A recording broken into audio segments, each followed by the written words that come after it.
చాలామంది వంకాయని చూస్తే నాకు నచ్చదు నేను తిన్నాను అని చెప్తారు. సో అలాంటి వాళ్ళకైతే ఈ రెసిపీ ఒకసారి చేసి పెట్టండి. రెగ్యులర్గా మనం చేసుకునే రెసిపీయేనండి వంకాయ టమాటా కూర. కానీ నేను సింపుల్ కొన్ని ఇంగ్రీడియంట్స్తోనే టేస్టీగా ఎలా చేసుకోవాలో చెప్తాను. వీడియో అయితే ఎన్ని వరకు చూసేసేయండి.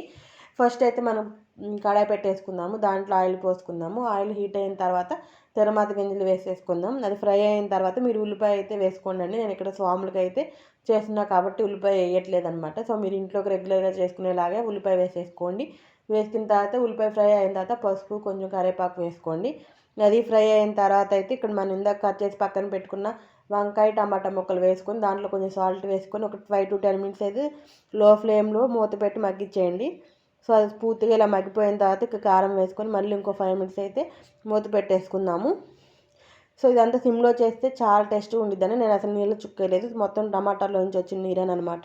ఇంక లాస్ట్లో కొత్తిమీర వేసేసుకొని ఇంకా స్టవ్ ఆఫ్ చేసుకోవటమే. ఇలాంటి సింపుల్ రెసిపీస్ కోసం అయితే మన ఛానల్ని సబ్స్క్రైబ్ చేసుకోండి. Thank you for watching. Subscribe to my channel.